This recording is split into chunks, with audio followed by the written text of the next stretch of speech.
In the top stories, Prime Minister Drew meets with UN Secretary General.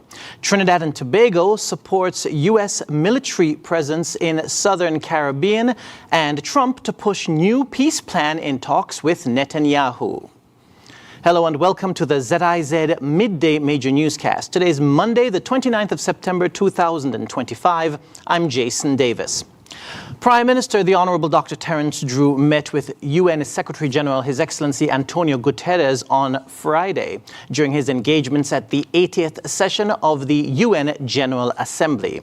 Prime Minister Drew said the discussion focused on the unique challenges facing small island developing states, as well as issues around the globe that directly impact St. Kitts and Nevis. He added that they spoke about our region as a zone of peace, a principle that has guided the Caribbean for decades. The Prime Minister emphasized St. Kitts and Nevis's commitment to preserving this stability, even as we confront global issues such as climate change, food security, and sustainable development. Secretary General Guterres expressed strong support for the aspirations of small states and reaffirmed the UN's role in helping secure resilience, sustainability, and peace for future generations.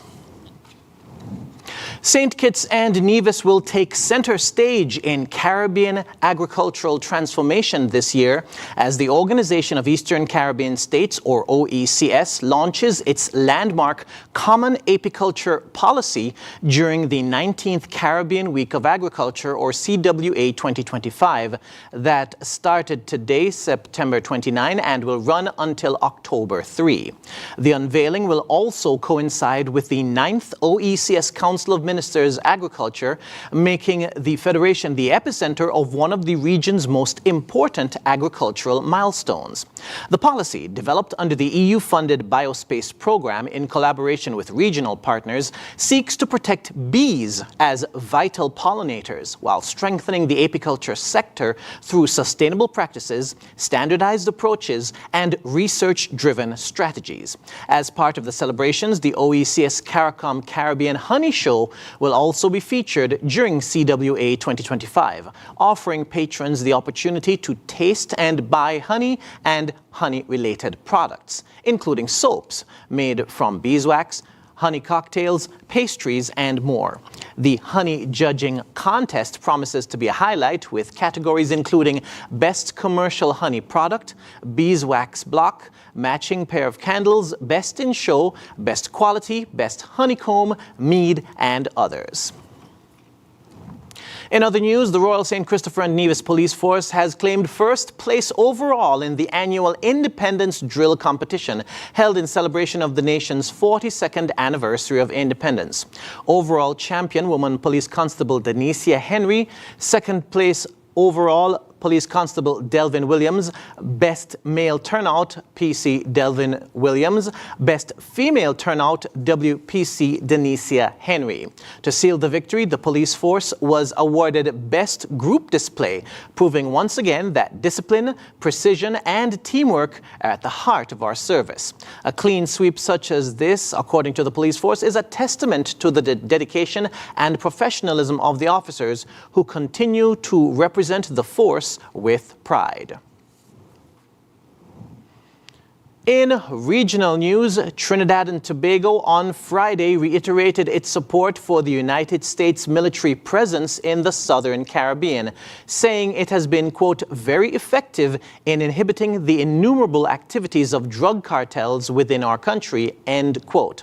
Kamala Persad-Bissessar, Prime Minister of Trinidad and Tobago, told the 80th session of the United Nations General Assembly that the Caribbean can no longer be seen as a safe backwater free from violent criminal networks. She said, quote, the notion that the Caribbean is a zone of peace has become a false ideal, end quote. For too many in the region, peace is, quote, an elusive promise glimpsed, never grasped, end quote. Persad-Bissessar used stark statistics to underline the scale of the problem. She noted that in 2024, Trinidad and Tobago, a nation of 1.4 million, recorded 623 murders, that's 41 per 100,000, of which more than 40% were gang-related, driven by narcotics and firearms.